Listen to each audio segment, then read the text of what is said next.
Allez, petit retour sur ces fameuses expansions du nom, hein, toutes ces choses qui vont servir à enrichir le nom, le noyau du groupe nominal.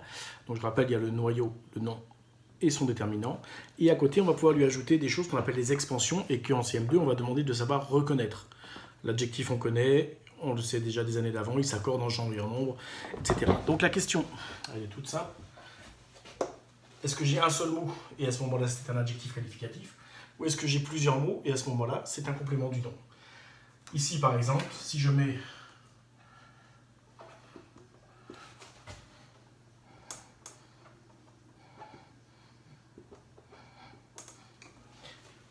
le petit garçon de mes voisins, j'ai bien deux choses qui servent à alimenter, à enrichir le nom, et puis le verbe, ça c'est fini.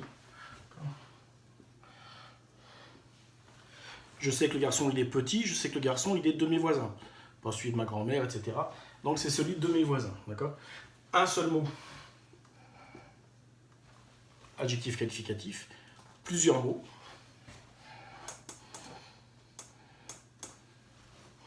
complément du nom.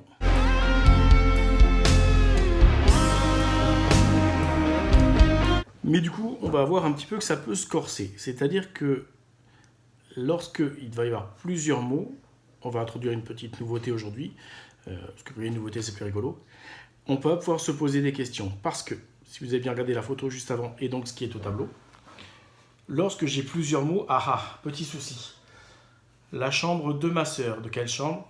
Celle de ma sœur. La chambre qui est à ma sœur, quelle chambre? Celle qui est à ma sœur. Donc dans les deux cas, on a plusieurs mots, mais ce n'est pas la même sorte d'expansion du nom. Selon toi, quelle est la différence? Regarde bien. Bien joué, j'ai entendu là-bas. Dans celle-ci, il y a un verbe conjugué, et pas dans l'autre. D'accord? Donc, on va retrouver premier cas avec plusieurs mots, ce qu'on a déjà dit. Plusieurs mots introduits avec une préposition et comprenant un autre nom ou un verbe à l'infinitif. Ça s'appelle un complément du nom. J'ai ce petit mot qui est au départ. Dans l'autre, plusieurs mots également, mais j'ai un verbe conjugué. Et au début, j'ai aussi une autre sorte de petit mot que lui, on va appeler un pronom relatif. Qui, que, quoi, dont, où. C'est pour ça que cette expansion du nom-là, on va l'appeler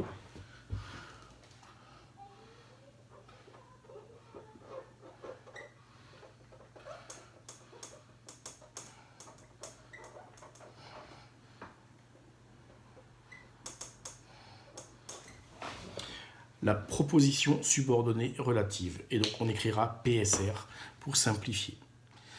Ok, on fait un petit résumé et après je vous laisserai essayer donc avec le document que je mettrai aussi dans le petit mail. Vous ne paniquez pas, d'accord? Si c'est pas encore tout à fait bien compris, on se concentre d'abord sur les deux premiers. Celui-là il viendra après, c'est pas très grave, d'accord? On a le temps. On a le temps, c'est des choses qu'on reprendra ensemble, surtout que c'est des nouveautés. Mais bon, voilà, on avance quand même pour ceux qui arrivent. Donc, sur le résumé, vous vous rappelez de mon petit arbre? Dans mon groupe nominal, j'ai un déterminant, mon nom noyau et une expansion du nom. Mon expansion du nom, soit j'ai un seul mot, c'est sûr que c'est un adjectif.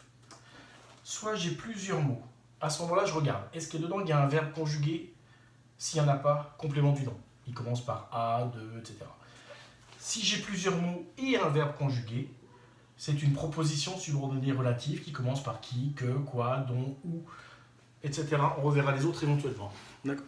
C'est pas très compliqué, ça va être juste de les reconnaître à l'intérieur et surtout qu'on va mélanger tout ça dans des phrases parce qu'on mélangera aussi avec les compléments du verbe et de phrases.